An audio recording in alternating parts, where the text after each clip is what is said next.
looked at. I believe it was $19.7 million over 4 years for Governor Mike Pence, significantly more than John Gregg. I think he was maybe $6.6 million in the same time period or something like that. But both of them had a large percentage of money coming from out-of-state addresses. Gregg, I think, a lot of it from union offices, and Pence from other out-of-state interests, including the infamous Koch brothers that sends a shudder through politics whenever people hear it. He got a lot of money from the Koch brothers or their entities. What sort of impact does that have on the Hoosier political landscape, or what does it say about Hoosier politics? Well, you got to remember with Governor Pence that he spent 12 years in Congress, so he had, and he was in congressional leadership. Sure. So he was going to attract national funds, and then when he ran for governor, I think one of the least kept secrets on Capitol Hill and in the General Assembly is that he was probably going to take a run at the presidency at some point. So he obviously had cultivated a national fundraising base over the years, and up through the RIFRA thing. I mean, I was not convinced that he wasn't going to be the 18th Republican running in the presidential race this year. And so when you have that caliber of a candidate with a national base, yeah, you're going to attract the 30% coming from out of state. I'm kind of surprised. I might have thought that might have been a little bigger. Yeah, in fact, by the analysis of the Institute for State Money and Politics, Pence was the 7th largest percentage of out-of-state funding in the last gubernatorial election cycle. I think out of 47 gubernatorial candidates.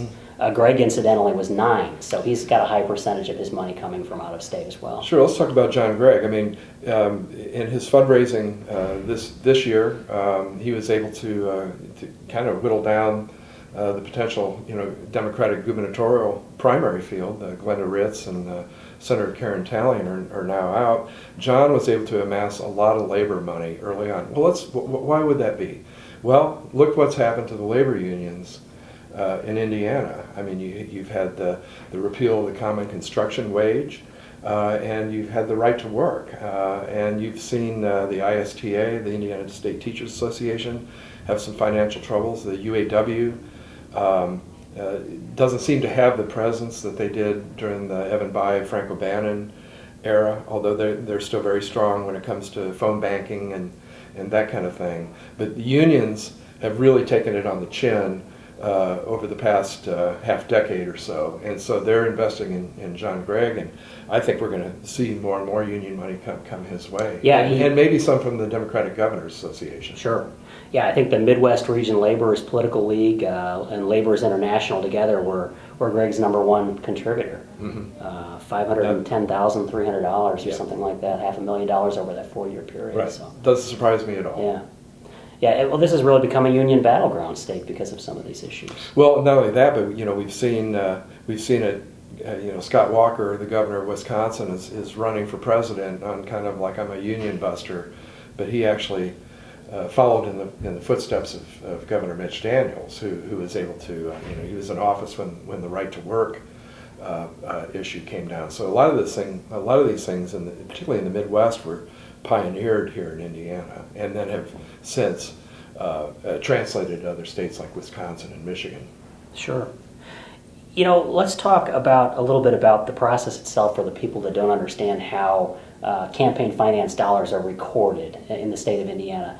On one hand, you've got this system with the State Election Commission, which offers all of this material up online. That's how we got it. That's how we downloaded into database managers all the different figures for these political funds. But it's not quite that simple, right? There's these things called annual reports that each of these funds produce, and one would think that would be the amount of contributions and spending for a particular year. But come to find out, it's not. Once we collected all that, we realized we only had about a quarter of the actual money coming in. Some of this, you have to go to 3 or 4 different reports throughout each year and piece them together like puzzle pieces before you have all of the figures. Can you speak to that a little bit? And should this be easier to navigate? Should there be more transparency in the system? Yeah, I think so. The fact that it is kind of spread out, it's tough to pull it all together, and actually the state part of this thing is even easier than trying to figure out how the super PACs are funded in the presidential race or the U.S. Senate race. In the Lugar-Murdoch race in 2012, and then the Murdoch-Donnelly race, we had a $50 million U.S. Senate race, and it was very hard to see how the money was bundled with the super PACs. So yes, there are obstacles. Yes, it could be more transparent on a statewide basis, but I think the real problem comes with the super PACs in the federal races, particularly when you have a U.S. Senate race that, again, brought in $50 million. And we've got another one coming up, a wide open Senate seat that Senator Dan Coates is leaving. I wouldn't be surprised if we saw, another 30, 40 million coming in on that in 2016. Interesting. Well, I don't want to occupy all the time with my questions. I know you've had a chance to pore over some of the data that we've compiled over the last several months for this project. What were some other things that stood out to you on the statewide political campaign finance scene for Indiana? Well, it was fascinating to me to see whereas a lot of the money was sloshing back and forth with the big businessmen like Dean White on the Republican side. We have legislative Republican leaders that were kicking back, and I don't mean to say that in any kind of illegal sense. They're following the rules as they exist today.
Former Evansville Mayor Jonathan Weinzapfel put in 70,000. So you're seeing money on the Democratic side coming from these core urban communities from mayors or mayoral candidates. I thought that was fascinating. It is fascinating. The other thing that fascinates me, in the same vein of what you were talking about, some of the biggest in the top 20 campaign contributors to a lot of these funds, it's Dean White's, of course, and it's some other businesses and the Koch brothers, but it's also other candidates, other politicians who rank themselves among the top contributors. Right. Another thing that's jumping out at me is, as we said before, House Republican Campaign Committee, $8.9 million. When you look at the House Democratic counterpoint, $3.4 million. Is there any reason to wonder why the Republicans have a 71 seat majority there? And yet you're seeing some of the same things that happen on the Republican side happening with the House Democrats. Scott Pilath from Michigan City, put $177,000 from his campaign committee into the House Democrats. Linda Lawson from Hammond, $68,000. Terry Austin from Anderson, $58,000. So that you're seeing some of the same dynamic on the Democrat side as we see on the Republican side. Absolutely. Although the dynamic we didn't see from the Democratic equivalent funds, we didn't see a whole lot of money flowing from those funds to local candidates here. And can you give us some insight as to why that is? That's a good question. I mean, that's something we probably ought to be asking Scott Pilaf and the Democratic counterparts, because you had some incumbents like Shelley Vandenberg and Maria. Mara Candelaria Reardon, who were in tough races and didn't get a lot of state dollars flowing into their county, even though they were in tough, and they all ended up losing. They were unseated the incumbents were unseated by Republican challengers, who got a large percentage of their cash from the equivalent Republican funds. Now, we're starting to see some rematches coming up, in particular here in Lake County, but also Timothy Wesco, representative in the Elkhart area, who authored the RFRA law. He's got a rematch. So we're going to see we're going to see if the Democrats learn from their mistakes and maybe pump more money into some of these rematch races in 2016. It'll be interesting to watch. Well, Brian, thank you so much for your time. I really appreciate your analysis. Well, it's great to be up here in Northwest Indiana. My family's from up here, and it's always fascinating politics. People don't know that you're a Michigan City guy. So. Michigan City guy, and my family's from Hobart and the Gary area, and so it's great to be back. Well, thank you so much.